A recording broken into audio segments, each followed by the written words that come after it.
Destiny. What is this weekend? Oh, I'm going to Vegas. Oh, yeah. That's important. I'm like, there's something going on. There's something happening. I don't remember. Okay. Are we ready? I'm ready. Dylan's ready, too. I'm wearing my ready underwear. Oh, you put fresh ones on for us. Thanks. I don't think I did. That's gross. I read They're bright, though. a survey thing that said that, let's see, I think it was 20% of men in Italy do not change their underwear every day. Well, I'm never going to Italy ever. And often change them every 4 or 5 days. Well, you can wear them inside out and backwards, so you get 4 wears out of them. You could, but that's really gross. That's really uncomfortable, too. Like, have you ever accidentally put on a pair of underwear backwards? Yeah, it's real I funny. actually did.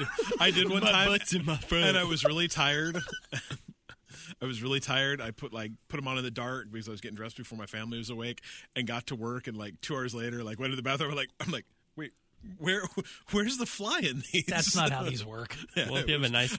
And then I'm like, do I get completely nude in this weird work bathroom too? I'm so glad I'm recording all of this.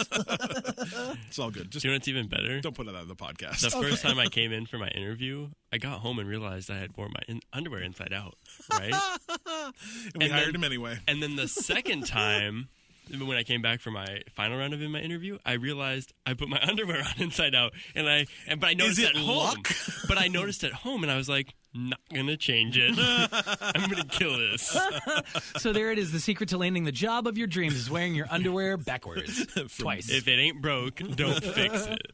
Oh, welcome to the Bite Me Podcast, episode 35. 35. Right. 1/2 of 70. We're back to the math. Yes. All right. What's up? I'm Adam West. I'm Cliff Johnson. That's Dylan over there. I'll go ahead and say it for him. That's Dylan. Our podcast very soon is going to have more episodes than I am old. I forgot my name. Anyway, if I'd known crap like this, I never would have hired him. Right. Well, but now you know that you hired him wearing his underwear backwards. Right. Good job. Good job. Joke's on you. I sat through 2 interviews with this fool I had no underwear idea. on backwards. It was You're real like, why is he uncomfortable. smiling so much? I don't understand. What are we talking about today, Adam? So this week we have got a bunch of news stuff. We're going to talk about Somerville, a new game coming from the ex-Playdead CEO's new studio. We're going to talk about that. Obviously, the big thing, too, Destiny 2. A little bit of Destiny. Little bit. It's super awesome. It is. Ataribox, because we were all fiending for one of those to happen.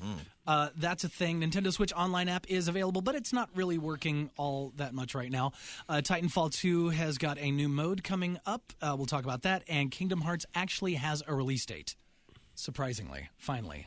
What? I've still never played a Kingdom Hearts game. It's okay. There's time. I should do that. Of course, the questions we've got this week, including one from Vinnie, cheap free games, and a Small Bites segment. Bites. And I've got a Small Bite thing that I forgot to add in there. That's all right. I'll talk about. And a little bit of trolling. Yeah. But first, we're going to start with what we are playing. What are we playing? Cliff, tell me. So, I think Adam and I, we want to talk about What is Edith Finch. What Remains of Edith Finch? Sorry, yes. Yeah, that one. You want to talk about that right off? Do you want to talk about that What now? is Edith Finch? What is Edith Finch? Well- so if you did not hear it, we did an interview. Yeah. Came out when you're listening to this podcast yesterday with Ian Dallas, who was the creative director of What is Edith Finch. And What Remains of Edith Finch? Geez, I'm sorry. I've got a cup of coffee right here. I will start drinking it. Not working. Whew. No, it's because I haven't started yet. Oh. You start. What Remains of Edith Finch? Yeah. Is a what did Ian decide we like to call these? So he's totally okay with walking simulator. All right. Even because that kind of describes it. But he likes the most. I think he said the most descriptive for him was first person exploration. Yeah, and I like that too. The FPX. Yeah. Except that it leaves out games like Oxenfree, which is whatever. fine. That can be a 2D. It's a side scroller X. Yeah, 2D exploration game. Anyway, Walking Simulator is probably the thing that unfortunately, or fortunately, I guess, describes these the best, and it's the one that's kind of caught on the most. So, What Remains of Edith Finch, is a walking simulator, and it is set actually right here in Orcas Island, which is about a 3-hour drive from Seattle. Can you get to Orcas Island by driving, or do you have to end up taking a ferry? Yeah, It's it looks actually like on the back of orca whales. It moves all the time. It's Orca's Island. Yeah, it takes about 3 hours to drive there. I think like if you could like drive your car magically there, I think it's only like an hour away. But you have to I think you have to drive south through Tacoma. Yeah, you got to go through all kinds of all sorts of craziness. But it's beautiful, and it is set at. You play Edith Finch, right? And you play Edith Finch. You've inherited her childhood home. Yeah, it was her childhood home. That's where she grew up. And unfortunately, the downside of being Edith Finch is the entire Finch family is cursed. Yeah, and everybody dies. They all or disappears in a really weird way. Yeah.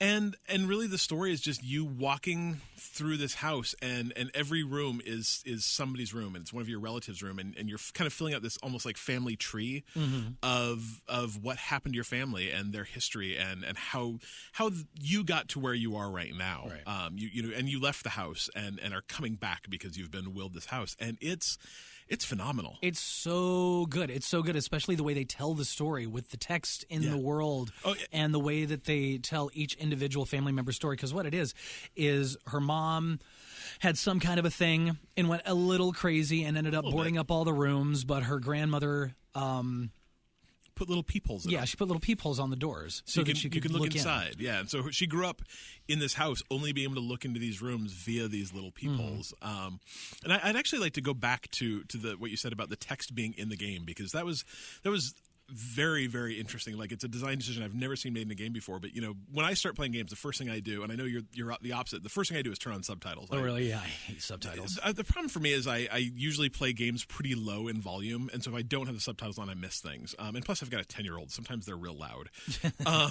You've got a dog. Sometimes they're real loud. Yeah, they're real loud. But so I went to turn on subtitles, and it wasn't an option. And I'm like, well, these games, I mean, they're narrative. Like, how could that not be an option?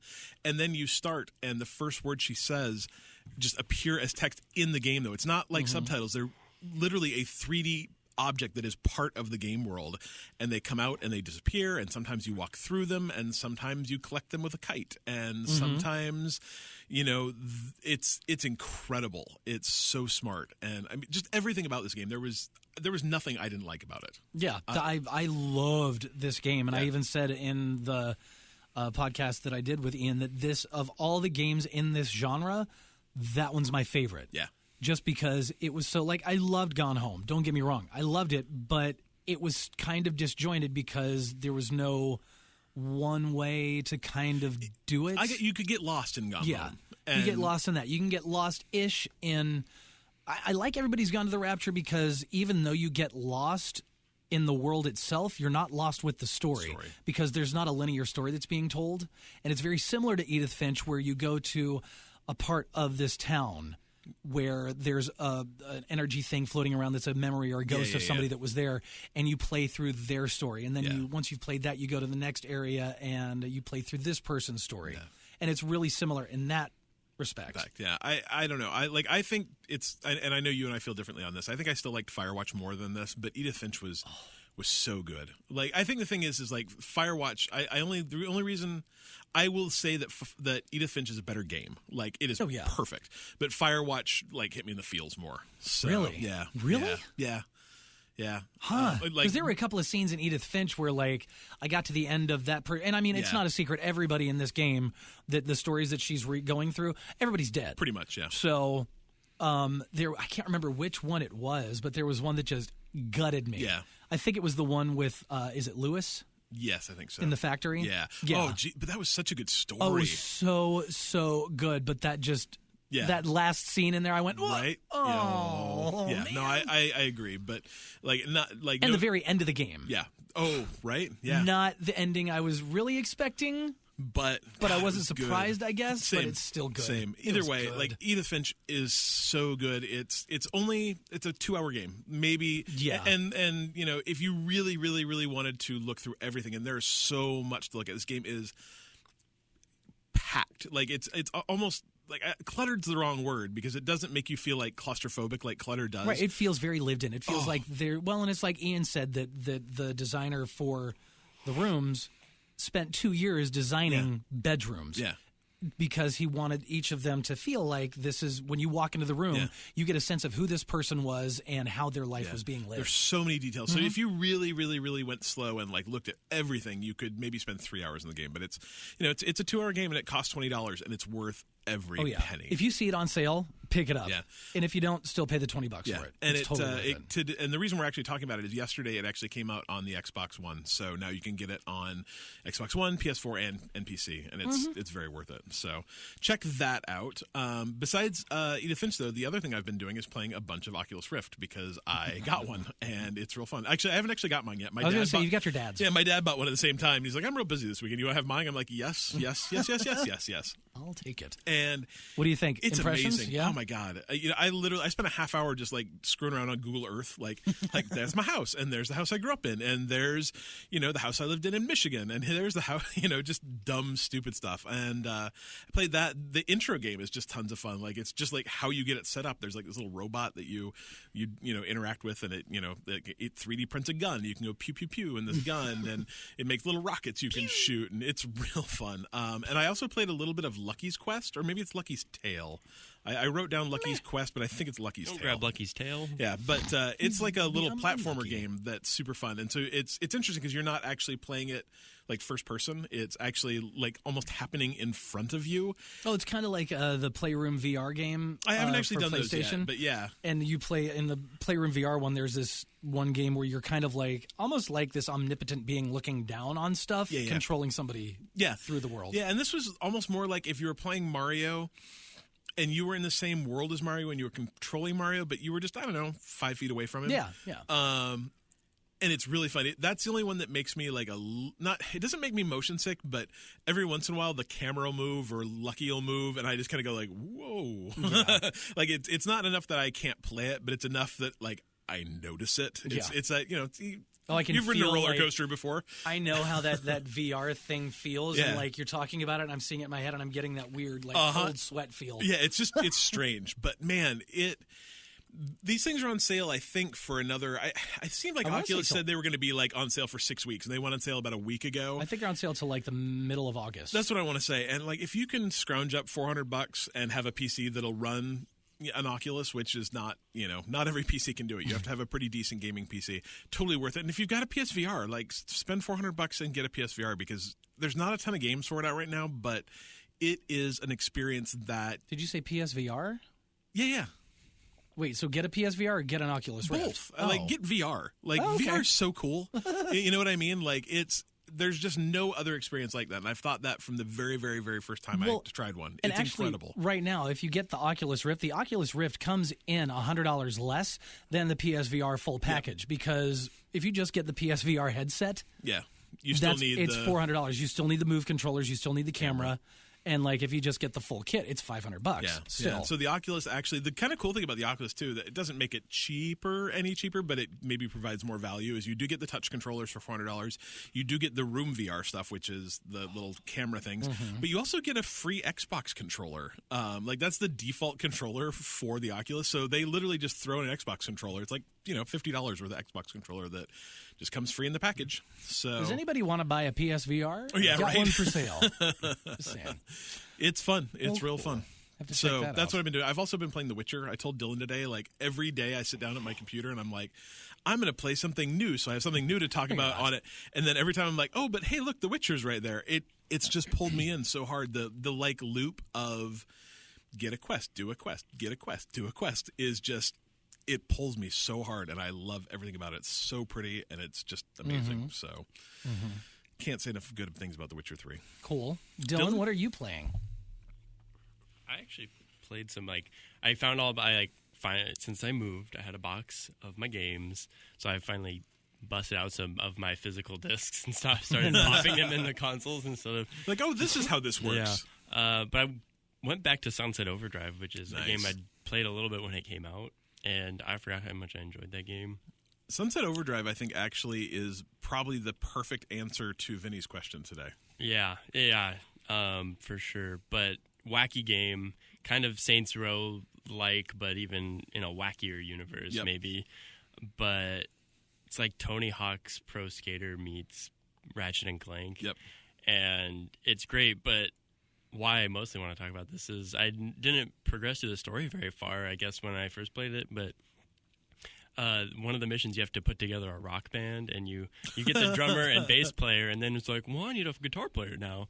And then you go and just knock on this guy's door, and who answers but King Buzzo of the Melvins. So he's a local Pacific Northwest guy who kind of kickstarted the grunge era of music and was kind of in that scene, and he's just a really iconic looking guy with his huge hair, and he looks great in the game, and he voiced the character. It's awesome. And apparently Sunset Overdrive, just when they were writing this part of the game, that's the first band that came to mind was the Melvins, and they just asked him, and basically his answer was, well, they're fans of the game, so sure, I'll do it. That's and awesome. Like, doesn't know anything about video games, really, that's just not his thing, but it was just, if they're fans, then he'll help out however he can. That's and awesome. It has his own character in this game, and it's awesome. And it's funny because when you do the character customization, you could pick his hair, but I kind of just thought at the beginning, I was like, oh, his hair's a choice? I know what hair that is, and I know who Buzzo is. Yeah. I wonder, well, they must have just, like... Yeah. Did it but it was actually because he's in the game. That's awesome, yeah. So it's a game by Insomniac, and it was just criminally underrated. Like, Insomniac's done so many amazing things with Ratchet and Clank and Spyro and the upcoming Spider-Man, and I just don't know how Sunset Overdrive didn't get more love. Probably because it's weird. It is weird, but God, it's super fun. It's one of the few games that I regret buying, not because it's not great, but because I bought it, and I think the next month it was free on Xbox Game with Gold. So it seemed like it was that way pretty quick. Terrific game. You can pick it up super cheap though. Like, I mean, I think I paid $10 for it. It's really worth it. And if you should have grabbed it when it was free, because it's great. Yeah. And then I've been playing a lot of Dying Light as well, which is a game I've been meaning to get back to, and I got on like a Black Friday sale 2 years ago for like $5. But that's a lot of fun. It's, as the name suggests, all about day-night cycles. So you're going to get more experience traversing the city at night and fending off zombies than you will during the day. Is that that's one of the zombie ones, right? It's one of the zombie ones. Does it have kind of like a parkour parkour aspect to it? Yep. So it's all about free running, and so you're running and jumping on rooftops, and you can totally choose to go to the game during the day, or you can go sneak around at night.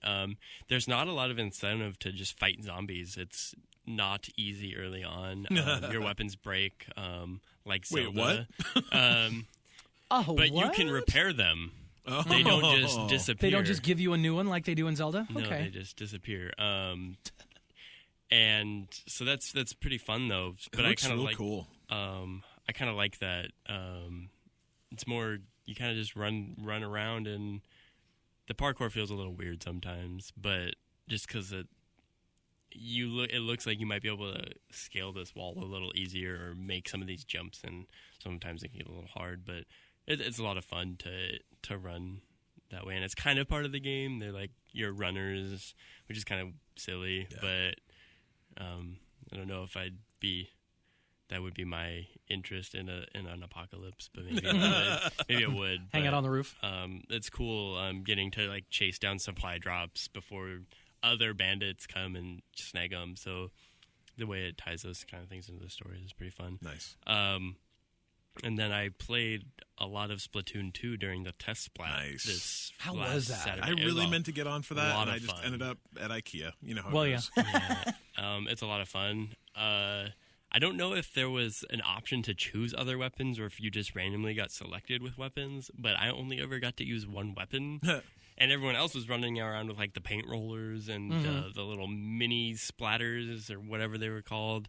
But it's a lot of fun. It's a lot of fun, and a game that's totally different than other like shooters that you've played, and just the whole concept of painting more of the map your color is how you win. That's fun. So neat, and how it works in certain areas of the map. I didn't play the first one, but certain areas of the map aren't paintable and some areas are, and the way that you can move quickly and turn into a squid and swim through your ink, but the other team's ink slows you down. So it's really neat. Like, if you tried to describe this game to someone who never had like zero concept of or had never played games, it would be the most they just like you're a Like, liar, what? and You this do a doesn't what? make any sense. It's super weird, but I think it just functions really well as a game, and it feels very casual and fun, and not super competitive. Even though I'm sure it can be. Oh, I've played with people, and it's been really good. Yeah, Really. yeah, but Like the original. Adam takes his Splatoon very seriously. He's got an feels outfit very he wears, fun. And then some more Overwatch because Nice. I got a cool Reinhardt skin, and so I started trying to play Reinhardt, and I'm good with Reinhardt, and I never really played him before. Doomfist comes out this week? Hopefully, Friday? Yeah, Soon? very soon. That'd be Ruh-roh. good. That'll be good. So Before we go into what Adam's playing, I just want to like plug a story I read the other day that has to do with Zelda, and it's called, just like go online and search for "My Son Has Ruined Zelda." I keep seeing this pop up, and it's I've not so read funny. it. Like if you don't have kids, you'll just go like, "Well, what an idiot." But if you have kids, you'll go like, "Oh, I completely understand." And I don't need to go any further into that. But if you have kids and you play Zelda or play video games, go read "My Son Has Ruined Zelda." It's a Taco article. It's real funny. Adam, what are you playing, man? Well, other than looking at my phone for all the people that are emailing me right now, so I've been playing PlayerUnknown Battlegrounds. Ooh, PUBG. I am. It's become my new Zelda. That's not a bad thing. Well, it is. Is it? Yeah, because I'll be sitting there and I'll have my headphones on, and I'm really intently paying attention. And then I'll just like get headshotted out of nowhere. A giant gun just takes me out, and I'll scream like a little girl. And Kevin and the dog are like, "Are you okay?" So there's that. But I could easily play that game forever, a lot. Yeah, it's such a. It's like It's a time suck. It's not only a time suck, but like the game loop for that is perfect. Like you get in. You survive the first couple minutes, and because if you can survive the first couple minutes, you can probably survive the next 10 minutes. Right. You know?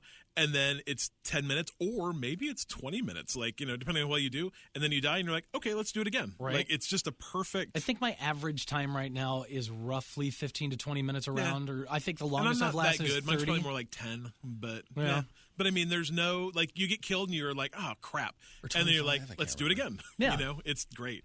And I will say that everyone I know who's ever played video games with you, their favorite part of playing video games with you is that you constantly shriek like a girl. Yeah. It's amazing. I love it. I married together matter. words that shouldn't be married together. It's I amazing. scream. It doesn't matter if I'm playing Rocket League, Zelda, PUBG, or Super Mario Brothers. Every game I've ever played with them, and I love it so much. Yeah, I narrate pretty much everything. It's great. But anyway, I do love that game. And I was reading a story that's PUBG is kind of changing the way games are kind of played, because there's really no wrong way to play this game. No.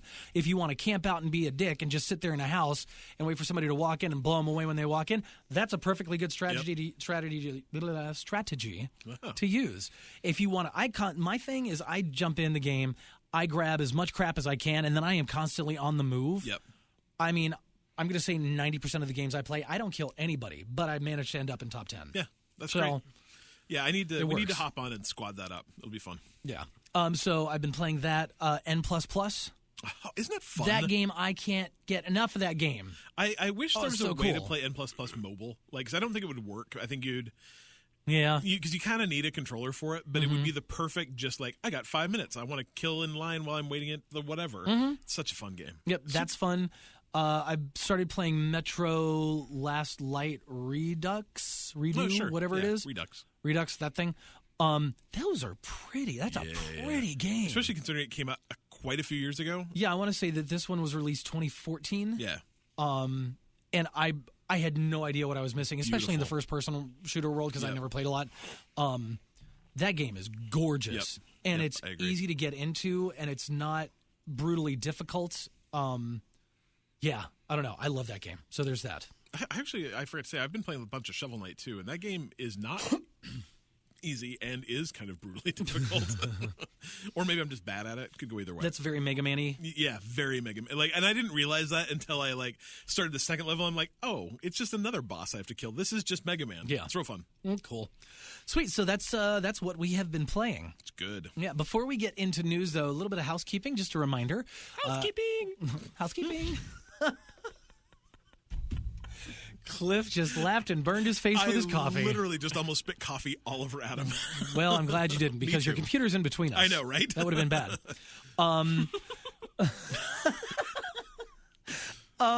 If you're listening to us on the good old iTunes or Google Play, give us a review, give us a like, give us a favorite, give us a 5 stars. Subscribe if you will. us. Subscribe, yes. Subscribes are great. That's what I do. I found out that my interview that I did with Ian Dallas was available on Google Play at about 5 a.m. this morning. Because you subscribed. Yeah, a little ding, ding, ding. And it's Google like, Play. We hate to be those people that are just all about self-promotion, but it really does, like, reviews and subscriptions actually help you get noticed more in the iTunes store and the Google Play store. So, for us, we want to, spread the good word to as many people as possible. And the more people that subscribe and review us, the more that's possible. Pimp us out. Please. Sell us. I don't care. Yeah. However we can get listeners, I'm into it. Yeah, thank you. We appreciate it.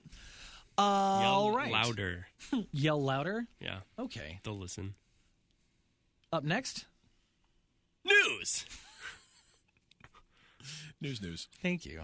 News on the News Network. Anyway. All right. So do we want to talk about the big thing first, or do we want to go in order that we've got here? Let's go in order. Okay. So, up first, Somerville. It's a new game coming out from ex-Playdead CEO's new studio. Now, if you don't know who Playdead is, they are the wonderful people that brought us Inside and Limbo, and we love them so I didn't realize much. that the CEO kind of... Yeah. So it was a game... Playdead was co-founded by 2 people, and one of them apparently they just didn't get along. They made some games and that were really, really, really good. Yeah, Same they made old some story. Yes, they made some really good games, and apparently Dino, I'm going to say Patty, Dino Patty, just got sick of whoever the other co-founders' stuff, and literally they bought him out. So we talked about this maybe, I'm going to say 3 or 4 months ago, but just. He no longer has anything to do with the company. They bought his shares back, and he went out to form a new company called Jump Ship, which I think may be... I don't know what that might be a reference to. Some sort of pointed reference. Bye, Felicia. But exactly. But they just released the trailer for their new game, and it's called Somerville. That's Somerville. And, it's just a, hey, look, we're making a game trailer, kind of like Playdead's... I don't even know if their game has a name yet outside. With the dude with the parachute. But it looks so cool. It's more colorful than the other stuff, but it just has that same feeling of emptiness and eeriness and lasers. There's also lasers. Are you going based off of this one trailer? That's all there is. That's weird. It's just that teaser trailer, and it looks real fun. But whenever you hear about a studio kind of dissolving or, whatever, it's always really disappointing. But, when there's a lot of talent in one place, sometimes that just means that now we get 2 great games instead of just one. And considering that Limbo, I like 2 games. Yeah, considering the amount of time it took between Limbo and Inside to make a new game, when you can get 2, that's even better than 1. So I'm really excited about Somerville. Go check out the trailer. It looks I said, there's not much to it, but it's fun. There's not a lot to it at all, but it's really weird looking. Right? You could spend a lot of time looking for details in that thing. Cool. All right, big thing. Big thing this week. The beta launch for Destiny 2. Yes. And it's awesome. It's so good. Oh my God. Dylan's still being dumb and not playing Destiny. I'm going to wait till the public beta? The public beta. That's when is the public beta? Starts the 21st, I believe. So that's so you get the 21st, Saturday, 2nd, and 3rd. So the beta is going from a couple days ago to the 23rd? I believe so, yeah. Oh, I'm going to miss the last 2 days of it, which I'm sure is when, that's when everybody's going to be off work and on the weekend, and they're just going to be going nuts on it. So I'm going to miss all the crashing and stuff, which is fine. Yeah. But so Adam and I played yesterday. Yeah. And it's so good. Yeah. I just can't. I love Destiny, and I look at Destiny, I'm like, Destiny's gorgeous. That game is beautiful. And Destiny 2 is 10 times more beautiful. I don't know how they're doing what they're doing. Well, right? I do know how they're doing what they're doing. Isn't there a lot of magic back end processing and stuff going on? I don't think so. For the physics and whatever? A lot of the physics, yeah. But for a game that people were panicked that it's only going to run at 1080p at 30 frames a second, who cares? It is so gorgeous. It is It's absolutely only running at 1080p. I thought it was running. I thought it. 1080p, 30 frames a second. Then why did my display on my TV last night say 4K? I don't know. Because usually it only shows that if it's getting that signal. I don't know. Interesting. But Regardless, it's fantastic. Yeah. It's absolutely gorgeous. Yeah. Absolutely gorgeous. But it's not just gorgeous too. Like, it's so fun. So I didn't play any of the Crucible, but you played some Crucible, right? Yeah, I played some Crucible. The Crucible is the multiplayer mode. Yeah, it's the PvP. 4v4 PvP? Yes, I think there's a 4v4 and a 6v6. Oh, I thought there was only one. But I think maybe right now that's all that's available is a 4v4. Because I know that I thought there was a larger mode. But anyway, yeah, so I played the Crucible, and I realized that I think I posted this the other day. I should have probably spent some time playing Destiny before I jumped into Destiny 2, but the muscle memory's there. I picked it up. I was doing just fine within 5 minutes. The muscle memory was not there for me because I went from playing Destiny on the Xbox to playing Destiny 2 on the PS4. And I spent a lot of time looking down at my controllers like X. I'm like, oh, that's that one. Learn it and love it. The PS4 controller's fantastic. It will never happen. Damn. So the first opening mission in this, it's called Homecoming. And I was waiting for Miles to get done with the Homecoming mission so that we could jump into the strike together. Yeah. And if you're on our Discord at all, Miles is Neurogamer, so talk to him. He's super fun. And I was waiting for him to get through the Homecoming mission so we could do the strike. And he was like, "Are you still waiting on me?" In the chat, and I said, "Yeah, just where are you at?" He's like, "Oh, I'm at the part with this thing. I think I'm almost done." And I'm like, "Oh no, you're maybe halfway through that mission. That opening mission is one of the longest. Probably, I'm going to say a half hour, maybe 45 minutes long. I'm going to say at least a half hour. At least a half hour. It feels like I play a lot of Destiny missions, and it feels like 2. It's really, and and you play in 2 completely different locations. And I mean, you see so much different terrain in that game, but it's actually set at your kind of home base. And I always call it the Crucible because that's what it's called in Mass Effect. I think it's a tower. The tower, yeah. And the tower is invaded by aliens and destroyed by the kind of Legionnaire guys. And it's gone. But it's cool. You get to actually fight with some of the guys that normally are just like hanging out in the little meeting room. So you get to fight with Cade, and you get to fight, you get to use weapons from the bald dude who I don't remember his name. Yeah. I don't remember names at all. It's kind of cool, but you get about halfway through the game, and then you come out to the part of the tower where you're always at, where you change in your engrams and all that stuff. And there's a war going on, and all of a sudden it actually brings in, you're playing a single player game, and it actually brings in other people to play that part with you. So just other rando folks playing Destiny, and all of a sudden you're fighting that together.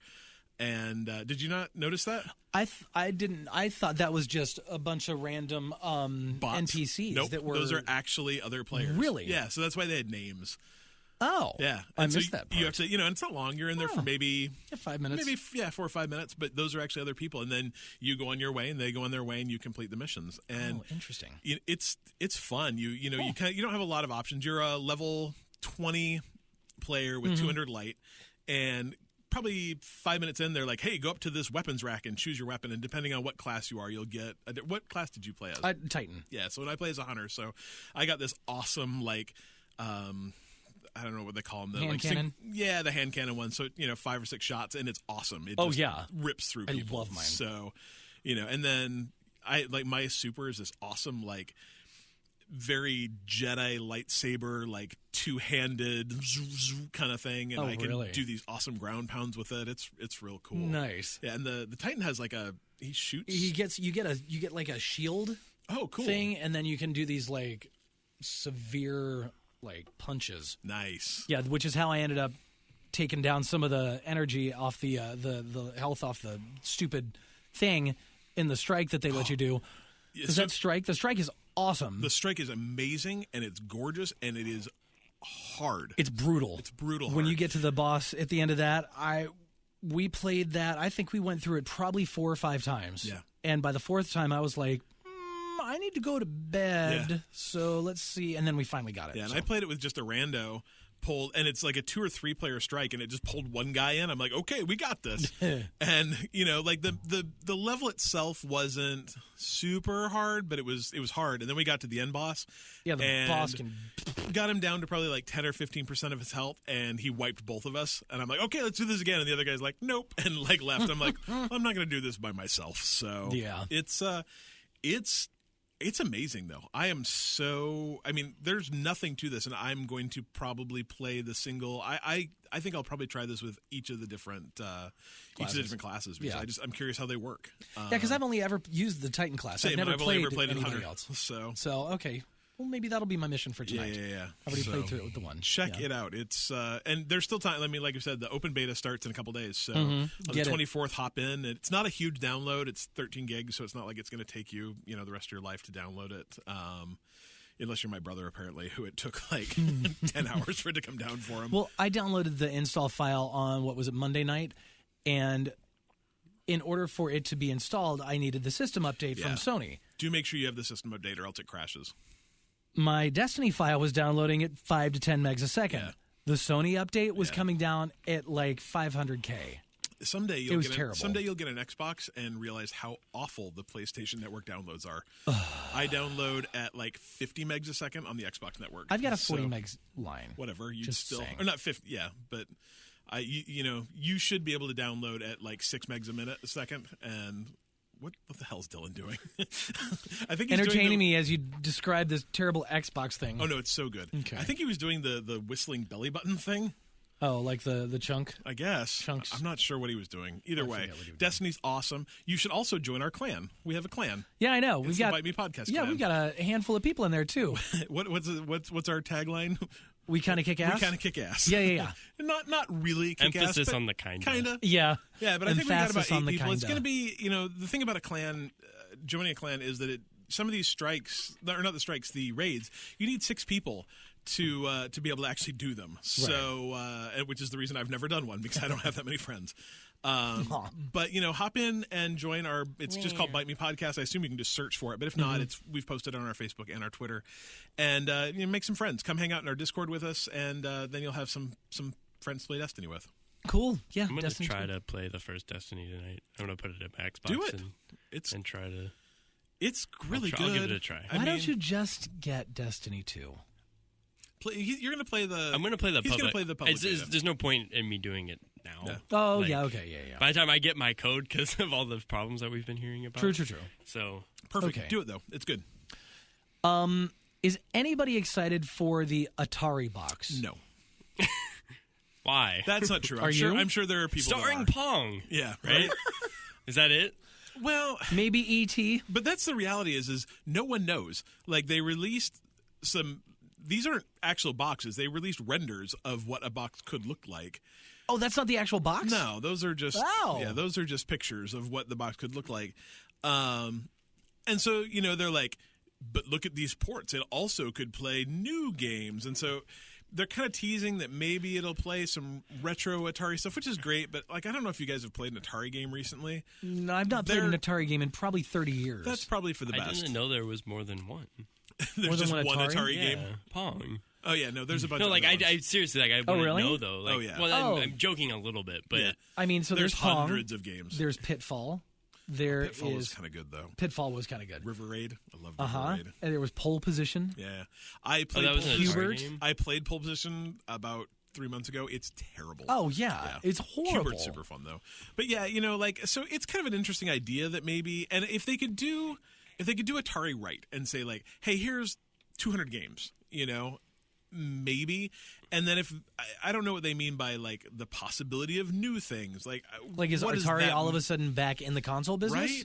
Or are they back in the game development business, or is this thing going to run indie stuff? Like, who knows? And so without more information, but the thing that's turned me off most from it was, they put out this stuff and like, okay, here's this cool thing. And then like in one of their investor calls, they very specifically said like, and don't worry, guys, we're going to kickstart this thing too to like minimize risk. And I'm like, anytime you're kickstarting something in order to minimize risk to your investors, yeah, I think I'm okay with this. So I mean, who knows? Maybe this thing's going to come out. You're just going to be, oh my god, I never thought they'd be able to do all these cool things.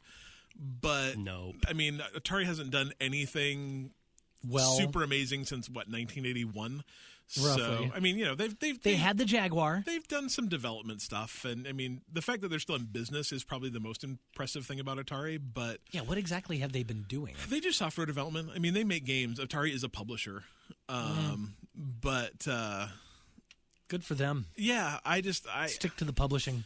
To release this with some screens and not really anything past that is not super impressive. So. I'm just wondering because there's like a Sega version of this, which hasn't been. It definitely doesn't have the hype of like Nintendo doing it. But it so looks really why cool. would a system that people care less about want to do this? Yeah, because the Sega one's not flying off shelves. Like I've been been tempted to. Is it? No, there's a Sega one. There's a new one coming out that is not out yet. But there's like a Sega system that has games on it, and you can actually play your old Sega games in it. Yeah. Right. And that's great. Like, I'm tempted to get one when I'm bored one day and have some extra cash just to play those old Sonic games, probably. Right. And Gold Max. But and Altered Beast. Yeah, there's some cool stuff on there. But last year, Atari published Roller Coaster Tycoon World. Well, and Pride Fest. It's a social simulation game. It sounds anyway. I bet it is. Well, I mean, I wish them luck. Yeah, I think. I guess we'll see. Yeah, It's so early, and they gave so little detail, and it's kind of dumb. So we'll see. All right, moving on. I know some people thought it was dumb the way that it's going to work. In conjunction with Splatoon and stuff. The new Nintendo Switch Online app. It's available, but it doesn't really work. Yeah, so... Until what, the 21st? Yeah, today's the 19th, and so you can download it, but they don't have servers up yet, so you can't even try it out. So it's going to come out on like Friday. Connection failed or something? Yeah, it'll come out on Friday along with the release of Splatoon. And from what I hear, it's okay. Splatoon? He likes to emphasize Splatoon. The splat. Splatoon. Yeah. It's like a splatoon, like Platoon, but you splat it instead of spit. Splatting. Yeah. Anyway, Splatoon. It'll come out the same day as Splatoon 2. So, and have they firmly said that that's how it's going to work? Is plugging all this stuff in all over the place? If you want to listen to your game audio and talk to your friends at the same time, you need to have some sort of wacky squid splitter. The squidder. Yeah. Squid splitter. And the thing that kind of, and it's all based on friends. So there is matchmaking within the app, so that's pretty cool. But it is only with your friends. There's no ability to matchmake with people that aren't your friends. But the thing that kind of turned me off the most from it is apparently if you're in a chat and you're talking to your friends and you're waiting for a game to load. Maybe this is just me, but I'm playing Rocket League with you guys, and we're in between matches. I'll totally pick up my phone and look at, hey, what's on Twitter? What's on Facebook? Right, totally. Right? Apparently, that will actually pull you out of the audio chat. So you have to leave it on your phone and up and running. You can't, essentially go look at any other app. You can't take a phone call. You can't do anything without actually removing yourself from the audio chat. And if you go back, you'll still be there, but you can't hear anything anyone's saying, and you can't talk. So, yeah, I guess we'll see. This is not going to be good. This really is not good. It seems to be an interesting choice. I don't know. Is interesting a synonym for bad? Yes. Yes. Okay. This is going to be bad. Yeah. This is going to be bad. It's going to. I guess the thing is I don't understand. Given how awful it is, why? And I mean, I understand why, but I'll never use this. I'll use Discord. I'll never use this. I'll use Facebook messaging. I'll never use this. I'll just make a phone call to the person I want to play with. That's what I asked. Is what's stopping me from just using Discord? Yeah, nothing except that a lot of people don't have an extra. I mean, I guess the thing is, if you have a phone, you can get Discord. Yeah, and you can voice chat. It's real unless dumb. It does something. I mean, like I said, it does do matchmaking, so there is a matchmaking component to it, but it seems like there's so many downsides to it that I don't understand why you'd want to use it. I don't want to use it. I don't either, and I don't want to buy a power squid in order to be able to.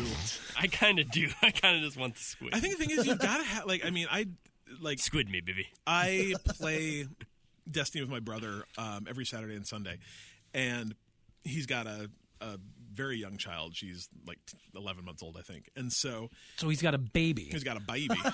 And so we'll often play, we'll often talk via phone. Like, we actually just call each other as opposed to having the controller, the speaker headphone thing go into our controllers. Because she's less likely to pull, a phone out and a speaker cord out than one that's dangling in front of her, attached to a controller. And so a lot of times I'm playing without game audio, and that's really hard. Yeah. It's really hard. So, how do you do that? Yeah, you just hope you don't get. I mean, it's not a huge deal until you have subtitles on and you hope things don't sneak up behind you. Yeah. But because I'm playing super early too, I don't have the sound up on my TV. So, like, this is a problem. Like, this is not like something that they should have done better. They really should have done better. I agree. Oh well, I guess we'll find out this weekend. Right. All right. Titanfall 2? 4? Titanfall 4. 4. Yeah, I know. I'm waiting on her. Oh, okay. She'll call. Perfect. Guess you can mark. Just so you know, while we're recording this podcast, I do have a voice session coming up with Tasia Valenza, the voice of Poison Ivy. Voice of Poison Ivy. Who sounds nothing like that. Nothing like that at all. So we're going to be stopping the podcast to take her call. That's very exciting. Yeah. Anyway, Titanfall 2. Titanfall 2, it's getting a free co-op horde mode right before it drops into EA Access. Yeah. So how do you feel about that? Awesome. I think it's great. Like, yeah, I think it's exactly what I'd want to play in this game, and if there wasn't this already, I'm excited. Yeah, and it's a free update too. So literally, they're adding content to it. And I guess the thing is, I really wanted to play Titanfall 2. I just didn't want to pay for it because I only want to play the single player. And I knew it was going to come to EA Access. And I knew it was going to come to EA Access. And so this is perfect. Like a multiplayer mode that I want to play. Yeah. It's going to be free by the end of the month on EA Access. And we could totally play together. It's going to be amazing. I'm very excited for this. Titanfall 2 and Battlefield 1 are both coming to EA Access like we talked last week. So spend the $30. Like it's so worth it. Plus all the other stuff you get. So that's super awesome. This is great. This is such a awesome gamer thing to do, and it's coming from EA. Like, I don't know what's happening. I downloaded it too because you can download the free trial. Oh, just sure. So it's you have 10 days of trial, already downloaded to me when it hits EA Access. Yeah. Same with Battlefield 1. Mass Effect Andromeda also has a 10-hour trial. So. You used to actually have to be a member of EA Access to get that, but they actually opened that to everyone. So if you want to play Mass Effect Andromeda and haven't done it yet, you can. I downloaded that trial too. I was going to give that a shot. It's real fun. Excellent. Speaking of EA Access, I went into that last night, and I started playing the newer Mirror's Edge. And what did you think? It was real bad. Oh, I liked the first one too, and I heard this one wasn't as well received. And I've never played either of them, but they always look fun. And it just didn't feel good to me. That's too bad. The controls weren't fun. Bummer. Boo. Yeah. Boo. All right, last bit of news. I know. So I had friends that were at D23. Oh, how exciting! And I wish I'd been at D23. they were so excited. And as soon as the announcement for Kingdom Hearts 3, yes, sir. As soon as that happened at whatever ungodly hour of the morning, because I was asleep, my Facebook was just boom, boom, boom, boom, boom. Everybody was freaking out. Oh my God! Finally, blah blah blah blah blah. Kingdom Hearts 3. They actually have a release date and a new trailer. I mean, the release date is 2018, but that's a lot next better. year. Yeah, that is next year, and it's a lot better than the release date we had of. We don't know. Eventually, before so, the trailer looks insane. It looks pretty. It's so gorgeous. I actually saw a couple of like screenshot comparisons of the models in the trailer versus the original Toy Story. And I mean, granted, the original Toy Story now is probably 20 years old. 22. Yeah, but to be able to render things, effectively in real time in a video game versus, what at the time took a server farm, a million years to, render. And the Kingdom Hearts 3 stuff looks better. It's gorgeous. But if you haven't seen the trailer yet, go watch it. It's actually all set in Toy Story land. Toy Storyville.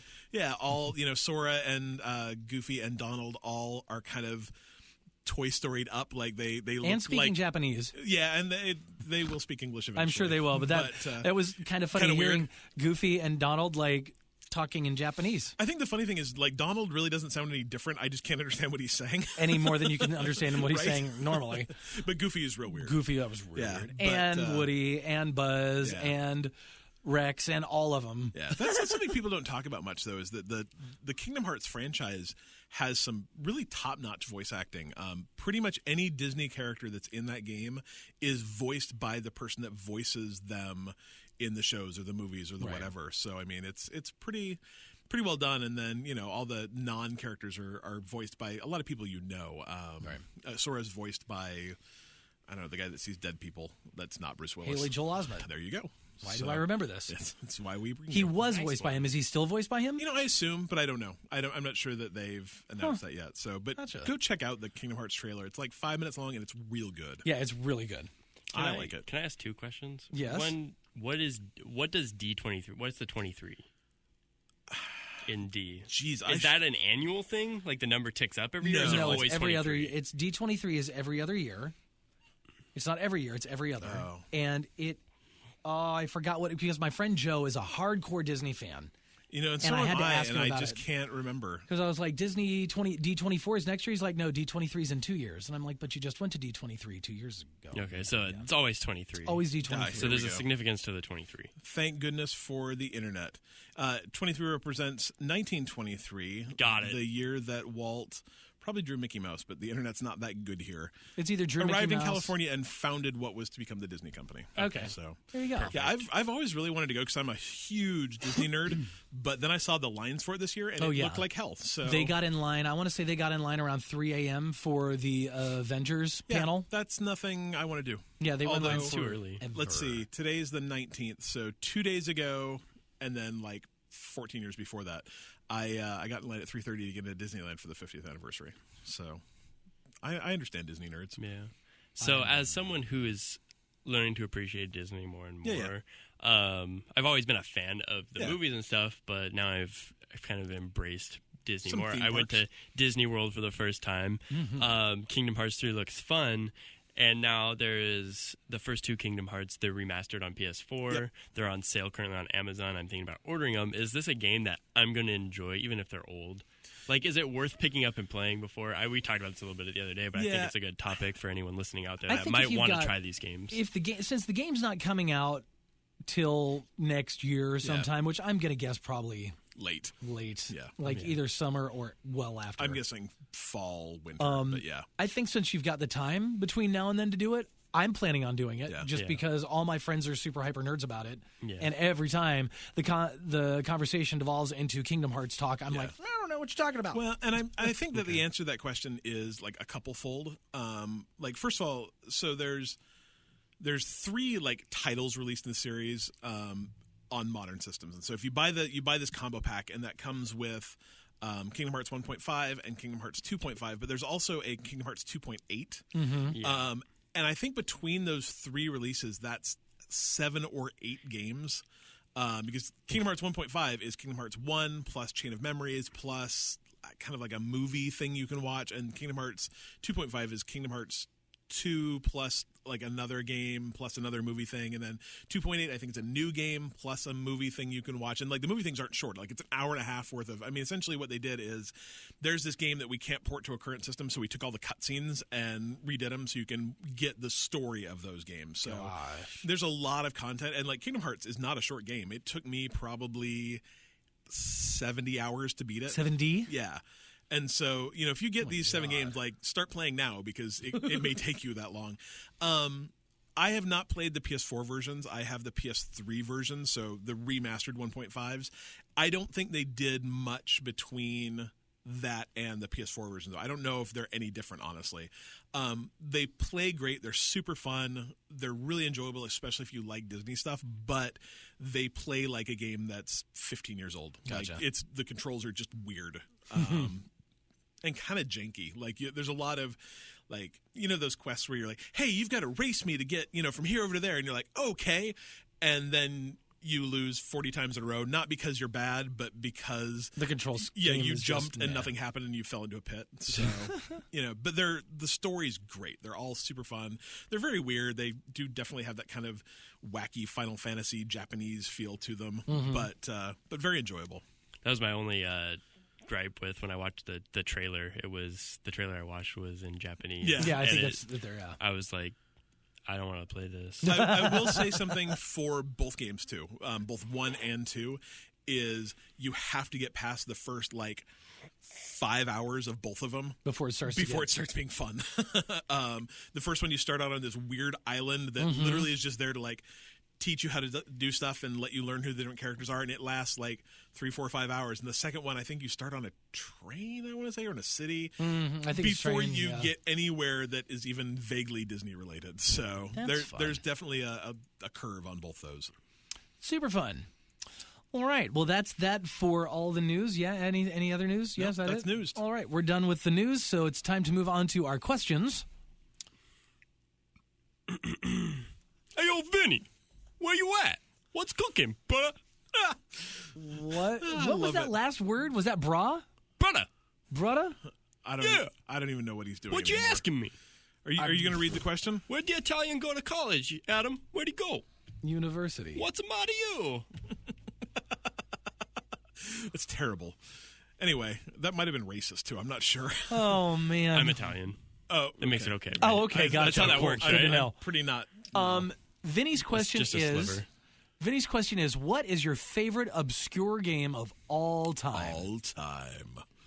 All time. I have no clue. Sunset Overdrive from Dylan was a really, really good choice because that game was so good, and it just kind of it was there and got huge reviews and just didn't sell any copies. But it's it was good. great. Everyone loved it, but no one played it. I guess. So weird. And it went from hey, I'm a $60 game to hey, I'm a $10 bargain basement bin game. I'm free on games, and with then gold. I'm free on Games with Gold in the span of, I don't know, 3 or 4 months. Wow. But it's terrific. And arguably everyone who plays it says it's terrific. So I don't know what happened.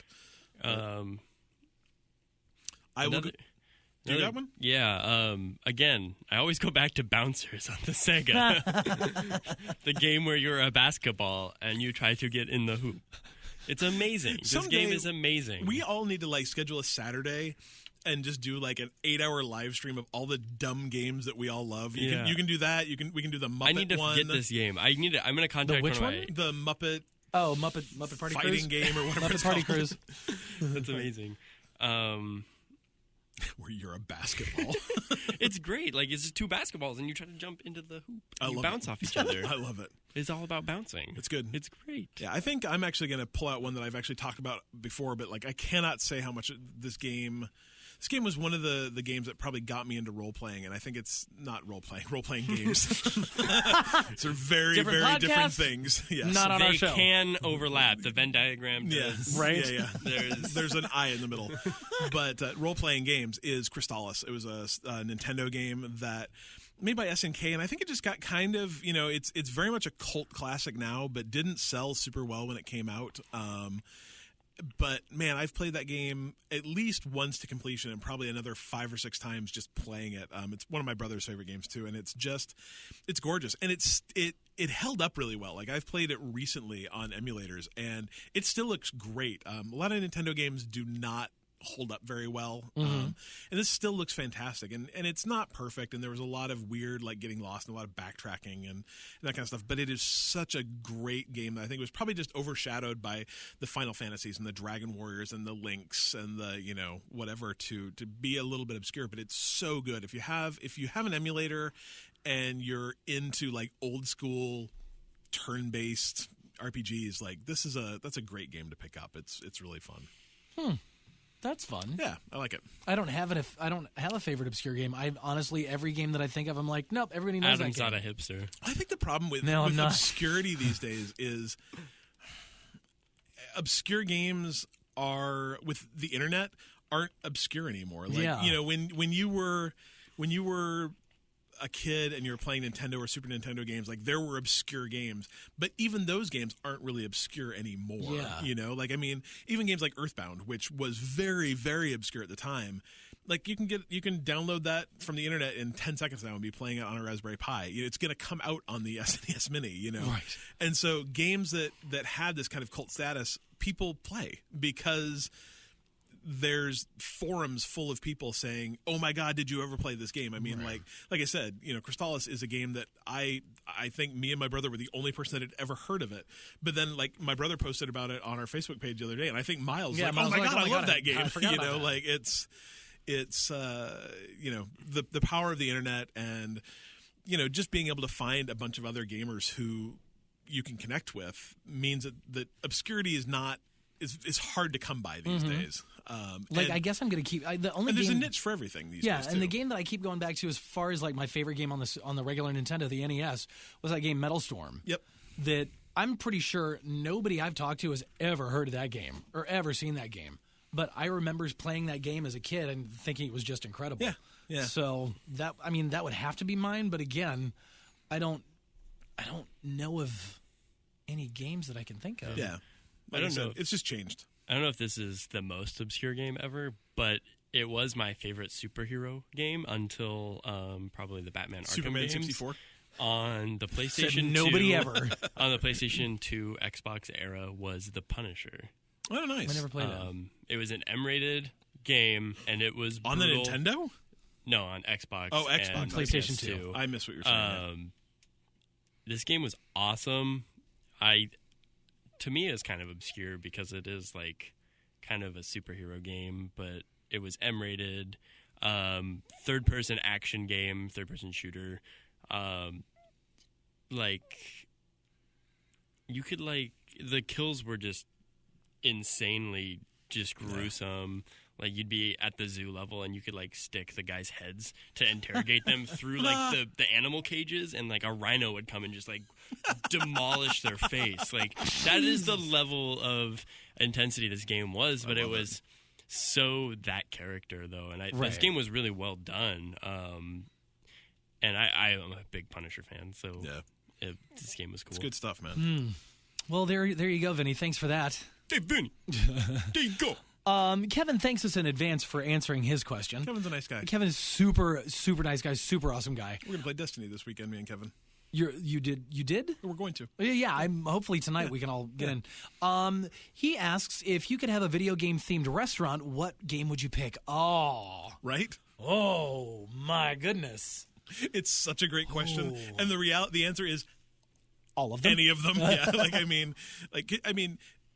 Just picking off the top, could you imagine going to a Mario themed restaurant? How awesome that would be? Psychedelic mushroom burgers? Your little seats could be awesome mushrooms you could sit on. I don't want mushrooms on my burgers. Oh, I love mushroom burgers. Yeah.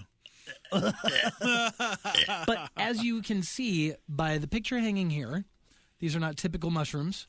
And when you play the game, you realize these are psychedelic mushrooms. These are not just mushrooms. I don't need to grow any more, Adam. Oh, okay. He makes a very valid point. If he doubles in size, he can't go inside anymore. What game? I mean, there's so many good choices, and literally, I would enjoy any of them. I keep coming back to this, and I'm like, I'd go to a Mario restaurant. Oh, I'd go to a Link restaurant. Oh, I'd go to a Metroid restaurant. Oh, maybe like a Pac-Man restaurant. So you had to run around a labyrinth while ghosts chase you with these blinking lights, and you have to go find your food in the corners. Except they're not ghosts that are chasing you; it's servers with your bill. Yeah, that'd be cool. And if you can get all the whatever's in the restaurant picked up before the server gets you, then it's free. Can you think of any games that actually have a really good use of food in them? That's kind of what I was thinking. That'd be kind of funny. Burgerville. I actually have Burger Time. Burger Time. Tapper. I actually have my kid won it at Emerald City Comic Con. Won a World of Warcraft cookbook. It's amazing. It's gorgeous. It's thick. And it's just full of recipes that all look incredible. Full color pictures. Look it up on the internet because I kind of want that. It's really cool. I'll bring it in. You can take a look at it. Maybe like a Breath of the Wild themed one where you just get all these ingredients and you throw them in this oh my God, over the fire, and then something pops out that wasn't even close. No, to what I want to go to a hibachi style restaurant with Breath of the Wild food where they just have all these random stuff. They're chop it, and throw it in this thing, and it goes. They're flipping crap at you. And you eat it, and then you gain electric powers or resistance or something, and then you can touch electrical circuits. We've talked about live streaming our recording of our podcast, and the last 30 seconds is exactly why we should be doing that, right, because y'all just missed. We need to make it happen. We're working on it. I don't know any one game. If you had one game, what would you pick? One game restaurant, what would it be? I I think I would go Mario because Okay. I think Mario would just be fun. And I think And there's a lot of technically- opportunity for. We've had food in a Mario themed restaurant. It It was was- the Mario Cafe. It was very. It did not look anything like mine would, but Right. I think it could be so fun. What about what if instead of doing the Rainforest Cafe, you did an Ori Cafe? Right? Or in the Blind Forest Cafe, and all the servers are blindfolded. It's really messed up. That's a terrible idea. know. Maybe they could all be like fat, like furry dudes. The guy that dies. But comes back to life. He comes back. So I hear. I've never finished. Spoilers. Oh, you never finished it? No. Oh, dang. It's all right. Well, it's okay. But I'm sure there's a lot of people that haven't either. Sorry about it. Oh, that would be great. Like that'd be beautiful, beautiful, beautiful. I'm into that. Beautiful. Yeah. I think it'd be really cool if you went to like the N64 Mario Castle and you ate in there. Oh, good answer. Good answer. That's good. Really cool. All your waitresses could be dressed up like Peach, and all your Right. all the guys It'd could be be dressed just up like like Luigi. Disney. It would be just like Disney World or something. But like, Oh, that would be awesome. I would have to go with a Castlevania themed restaurant. Are you sure that's a good idea? Like Yes. the blood, Yes. Adam in the wants holy to water. eat people. eat people. You don't eat People eater. and- You are a purple people eater. Is it Adam. like an Italian restaurant? Do you get, or is it like an anti-Italian restaurant? Like there's no garlic there, right? I don't know. Oh, I don't like that place. Yeah, I'm a big garlic. Anywhere fan. without garlic is where I don't want to be. Well, blood no. and no garlic. You would See, have Adam, to you- have garlic because that would keep Dracula and the vampires away. So maybe it is No, an Italian but this is the restaurant. one restaurant he's allowed in. But No, he's not. See, I think it's a good idea. not? Like, so this is like a cool Gothic place Yes. with great Italian food, Yeah, I'm down. legit for real. and you drink wine instead of blood, Okay, or you could just drink blood. it's whatever. Fettuccine with a side of blood. It's great. Like, and if the server like totally screws up your order, you just throw like a vial of flammable holy water at him. you whip him as he goes by. You toss a cross up into the air. You turn into a bat and you bite him. I don't Okay, know. I can get behind this. This sounds me. great. All right, so there's Bullets. that's my 2 cents. I like it. I like it a lot. Why do you have a question? Well, because I didn't know how to awkwardly bring up things that I'm dumb about, and so I thought I'd do it in the by asking a question. Okay. Would you like me to ask this question? Yeah, go ahead. So let's say that I owned a PS4 and wanted to play my PS4 on my PC or Mac. Is there a way I could do that? Hey, Cliff, do you have a good answer for this? I do. You do? Yeah, so I was. Oh, I thought you were legit asking us to like answer your question you for you. could. Do you know the answer? I'm pretty sure it's called remote play. It is called remote play, Yeah. which I did not know. Like, I've had a PS4 for about Since Christmas time. about 6 months now, 7 months now. And I was reading Twitter today, and someone was like, "Oh man, playing Crash Bandicoot works so much better if I'm actually playing on my PS4 versus playing on my PC versus remote play." And I'm like, "Wait, what? Back up a little bit." I had no idea this was a thing. So, and then I asked Dylan. Dylan's like, "I had no idea this was a thing." And like, I put it on the Discord. Kevin's like, "I didn't have any idea this was a thing." And so apparently, this is a thing. Moral of the story. Yeah, so you just go out to, I don't know, probably search for PlayStation Remote Play. It'll take you to this website, and you can download a little app for your PC or your Mac, and presumably, probably as long as you're in the same house. I mean, I assume it works outside your house, but probably way, way worse. Right. You can just... Is it a Sony product that lets you do this? Yeah. Yeah, okay. Yeah. I've used remote play on my Vita. Yeah, and I think it's Which like is the great. same thing. It just works on your PC instead of your Vita. And so, like... I knew it was out there. Like, I think that the use for this kind of thing is super limited, but I could imagine a world where, imagine a world where, In a world. like my kid was playing on my Xbox on my TV, and I'm like, I want to play a PlayStation game. And since my PlayStation's also hooked up to my TV, I wouldn't be able to, but I could just remote play into it. It's kind of like a Steam Link. Just, it's not something I'm going to do every day or probably every month, but I could definitely see how it would be handy. What did I play? I think I played Rocket League on my PS Vita. Yeah. Over the Wi-Fi in my house, and it was perfect. Yeah. And when you've got that big of a game compressed to the resolution on it's the probably screen, real pretty. it's super pretty. Yeah. So, Yeah. I mean, like, it's not, like I said, it's not something I do all the time, but how convenient that it's a thing. I had literally no idea. Really? Yeah. They've had. I want to say they've had it since the PS3. Yeah. Seems maybe. I No, don't know.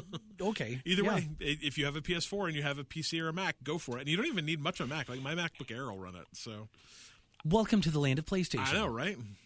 Xbox be damned. I just have 2 Xboxes. It fixes that problem. All Soon I'll right. have 3. So there's that. Yeah. Moving on to the cheap and free games of the week. What you got? Speaking of Xbox, if you have Xbox Game with Gold, you could get Grow Up. It's free all month, but don't because it's garbage. But, hey, don't take my word for it. But also Runbow is out, and I've heard it's kind of a fun up to 8-player multiplayer game. I have not played it myself, but I hear it's good. And then Lego Pirates of the Caribbean, the video game, is backwards compatible, and it's super fun. And I have played it, and I liked it a lot. So snatch up both those before the end of the month. You've got, from today, 10 days. Mm-hmm. So do it. Maybe there's 11 days. I don't know. How many days are there in July? Doesn't matter. 31. There you go. So you got 11 days. So grab those for Games with Gold. And obviously there's a bunch of PS4 games. You should grab those too. But PlayStation actually announced like a new PlayStation Plus game called That's You. Have you guys heard of this or tried it yet? Mm-mm. No. So have any of you ever played the Jack Pack? Oh, I remember seeing this pop up on... something, I want to say on my PlayStation. That and seems very likely. I'm all, what is this? And it was just, I'm like, oh, it looks like a dumb bunch That's of you. You're stupid. Have you guys ever played any of the Jack Pack games? No. So the way they work is you start the game on your computer, and then it'll give you a URL that you go to on your phone. Yeah. And this works the exact same way. So it's a really cool way to do party games because you don't need a bunch of controllers, any of that stuff. And apparently, like, from what I've heard, the sweet spot for this is like 4 to 6 players. So if you've got a bunch of people over at your house, and it's just a fun party game that, is kind of a question and answer. Apparently, it crap. I read about it the other day, and I'm drawing a blank, but I think it'll ask you. Anyway, it's one of those kind of ask you a question game, and then you all have to answer, and you can draw things, and you can use the camera on your phone and just interact with your PlayStation. And it's free now through October 24th. So you've got like I don't know 3 months to pick up this game for free, and then I guess they're going to start charging for it. But is it August 24th or October 24th? I think it's October 24th. Okay. Wow. Yeah, so you've got a little while to do it, but why not grab it now? And if you have friends, you could play it. I don't, so that's cool. Same. If you guys all came over to my house, I don't know, we could find some homeless guys on the way or something. We'll all play together. It'll be great. Bring Kevin with. You can bring Kate with. Hey, we've got 5 people done. Go. My wife will play. We've got 6. Perfect. Anyway, grab that. It's fun. Okay. Or so I hear. Or so you hear. But also, Marvel Heroes Omega is out on the Xbox and PS4 now. It's a free-to-play with microtransactions. Is this the one that's got the new Spider-Man Homecoming pack? It very well may. Yes, it is. But I've been curious about this. It's been on the PC for a while. Yeah. And I hear it's good. I heard the free-to-play mechanics are expensive, but... like the Marvel or the Spider-Man Homecoming pack is $20. Yeah, so it's I want to expensive. say each character's pack is $20. But I hear it's really good, though. So, obviously most of these you can play for free without spending anything. It's just kind of a pain. But if you're into the Marvel stuff, it's definitely something worth looking into for free now on your console. So I remember when I saw the Spider-Man Homecoming pack, I was like, oh, what is this? And I'm looking at it, and a lot of the people were saying it's a free-to-play, what is it, like an MMO kind of thing? Yeah. It's free-to-play that's actually free-to-play. Nice. Like, you can actually feel like you're getting far and you're getting something out of this without having to spend money. If Marvel's your jam, definitely check it out. Just came out to Xbox and PS4 recently. I'm going to say last week or two. Yeah, give it a look. I'd have to do that. Also, fun. Humble Bundle. Huge Humble Bundle. Yeah, it's massive. And it's oddly enough probably one I will not buy because I already own almost all of these games. Yeah. But if you're a Telltale fan, and if you're not, you probably should be. This is 1, 2, 3, 4, 5, 6, 7, 8, 9, 10, 11, 12, 13, 14, 15, 16. Plus, they're unleashing more games in 5 days, apparently. It's literally every Telltale game ever made, as far as I can tell. Is Guardians of the Guardians of the Galaxy is not. But you get 2 Sam & Max games. You get 2 Puzzle Agent games, which are real fun. A game called Bone that I'm not familiar with. Hector Badge of Carnage, the Texas Hold'em games, and Poker Night of the Inventory. First season of Walking Dead. The Walking Dead Michonne, is that right? Michonne, sorry. Tales from the Borderlands, Walking Dead Season 2, Game of Thrones, 50% off The Walking Dead A New Frontier, the new Batman series. That ended a month or two ago. And then Minecraft Story Mode and the annual pass for Story Mode. So all the Minecraft stuff. That's a crap load of games. If you get at the top tier, it's only $15. So literally, if you get all those games, you're paying about $1 a game. That's which is insane. Amazing. Like I said, unfortunately, I think I own all of those except Batman. So I probably won't buy it. But if you're a Telltale fan, like, do it. It's such a good deal. Such a good deal. And you're benefiting charity. So Exactly. it's good stuff. Small Bites? Yes. I started playing Clash Royale as I'm currently playing right now. Oh, are you? Dylan actually doesn't pay attention to anything we're doing. It's fine. He plays video games and comes up to talk about news and Vinnie. Well, yeah, it's a video game podcast. What do you expect? I maximize my game time by playing because we don't get enough of it. That's true. On the regs. Anyway, what is Clash Royale? I think it's like the best-selling mobile game ever. Yeah, it's made a crap ton of money. It's kind of like a MOBA, I guess. So you have 3 towers and 2 lanes, and you build a deck of some number of. You get 8 cards, sure, and these can be like giants, little armies of skeletons. So each card is going to have some sort of unit or building and some number of those things, and each of those have stats. And so you obviously want to have some sort of goal in mind with what you're doing. I'm losing because I'm talking. Probably shouldn't be playing while I'm trying to explain the game. But it's pretty simple, but it is a lot of fun. But again, I'm always curious to see how they try to make you spend money in these freemium, free-to-play, pay-to-win kind of games. Mm-hmm. You can enjoy it without spending a lot of money. You're obviously going to have to if you really want to get it to higher levels. But I've accumulated just over 900 trophies, which has got me into Arena 3. Wow. I believe like every 400 trophies, you get into the next arena, and that unlocks more cards. Therefore, the people you play against will have more options of cards, so the decks will have more variety. So that's kind of neat. And have you paid money yet? I've paid $2 because it seems like when you go into the next arena, it's like for 99 cents you'll get all this value and it is a good value for 99 cents. So instead of spending $5 to $10, you're spending $1 and you get a magical chest. Because the way this game does its little mechanics is you win, you get a chest. Sure. Sometimes you get a golden chest. Sometimes you get these other chests. They have different rarity drops, but you can only have 4 chests at a time. And to get the basic chest to open, you have to wait 3 hours. Oh, sure. And click on it and say 3 hours later. And then the gold boxes take 8 hours. So open those before you go to bed. And when you wake up in the morning, you'll have some number of cards to add. And you level up your cards by getting duplicates of the cards. Sure. So it takes longer to level up rare cards and whatnot, but you can use gems to open the chests faster, so that's where it comes in. Yeah, and you have to spend money to get gems, and gems can turn into gold. Why they can't just always have one currency just bothers me more than anything. Sure. You'd think as a game designer you'd make a game that wouldn't frustrate yourself. So have you played their other game, Clash of Clans? I never played that. I neither. Yeah. Apparently between those 2 games, they made $2.5 billion last year. So somebody's paying money to play these games. I can see why. Because, if this is the game you play, what's wrong with spending money on it? Like, I have no problem I'll spend with $60 that. on a game and, no problem. So. But I just wish there was some sort of price that you could pay to say, hey, I want to pay this much for your game. Like, how much game am I actually going to get out of that? So it's always, a rabbit hole, and we understand it's just part of the deal. But it's fun. Maybe try it out. Nice. Don't spend all your allowance on gems because it's silly. But if you play, maybe we can join it. We can start a clan or something. If we have some people out there that play, it'll be like a royale, a Clash Royale with cheese. Oh, gross. My gosh! What's your mobile game? So there is a game right now. It's called Slayaway Camp.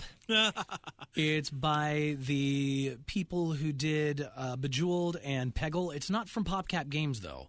I think it's just from the actual developers or whatever that did those games. Anyway, so Slayaway Camp is a kind of isometric or a top-down puzzle game with these Minecraft-looking characters, and you have to find a way to get through. It's one of those games where if you send a character in one direction, they will go all the way in that direction unless there's something stopping them, or a victim that they have to kill.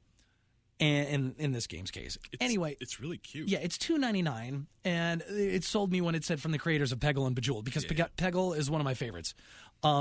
Anyway, each game is based off of it's posed as a VHS 1980s murder thing, and there's the mummy character, there's a crazy mom character, there's a Jason Voorhees looking character, a Freddy Krueger looking character, and you could just collect all these weird little weapons and stuff, and it's $2.99 plus some in-app purchases, but they're very minimal. You don't need them by any means. It's purely aesthetic stuff. But each chapter is a different quote unquote movie, and they play a trailer for each one. So it's like Slayaway Camp, Slayaway Camp 2, Return to Slayaway, another Return to Slayaway Camp, Slayaway Camp 25, Slayaway Camp 3D, Faces of a Killer, My Gory Valentine. So it's cool, and you can turn up and down the gore. So if you don't want your kids playing a bloody Minecraft game, basically, you can turn it off. Actually, it's the game that it was founded by PopCap co-founder. Yeah. So yeah, their Cool. website's amazing. You should go check it out, bluewizard.com. Yeah. That game is also available on Steam. If Is that's it your really? jam. Yeah. Oh, right. Yeah. Dang it! I should have gotten it. Well, no, I like it on my phone. It's perfect for your phone. Yeah. Perfect for your phone. Yeah. So, that's my small bite. It's called Slayaway Camp. Do it. I like it a lot. All right, let's wrap it up this week with a return to Troll Corner. Yeah, it's been a while. Not Poo Corner, although it's kind of pooey. Yeah, a little bit. And why are you bringing poo into this? Yeah, we shouldn't have done that. That's okay. Whatever. I love Nintendo, and I love my Switch. As you probably know, I think I talked about in my last one, I lost mine, and it was super, super, super sad. But the good news is that magically, Amazon owns bookstores now, because that's a pretty good marketing strategy. You put all the bookstores out of business, and then you start new bookstores.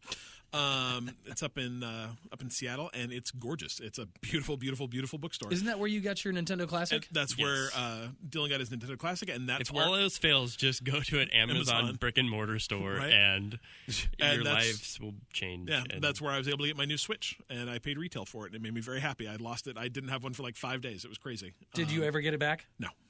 No, which is, sucks, but it is what it is. So it was a mistake that luckily only cost me $300. So it is what it is. It could be a lot worse. It could be a lot worse. And you have 2 docks. And I have 2 docks now, which is cool. Silver linings. The downside to this, though, is in addition to losing my Switch, I also lost my copy of Breath of the Wild, which sucks, and I have not replaced that yet. And I probably will. But the thing that's kind of making me not want to is because you have to replay it. Yeah, Nintendo doesn't have cloud saves. Yeah. And so, this is something that they introduced on the Xbox 360 5 years ago. The technology exists. This is not rocket science in any way. But if I want to go back and play Breath of the Wild again, I'm going to have to replay the first.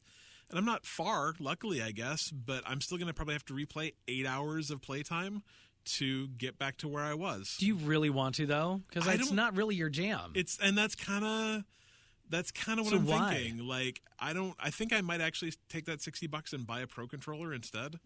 And at some point in time, Breath of the Wild is going to get cheaper. It's never going to get cheap, but it's probably going to get cheaper. It's going to go on sale Black Friday. It's going to go on. So maybe I pick up Breath of the Wild for $30 or $40 instead of $60.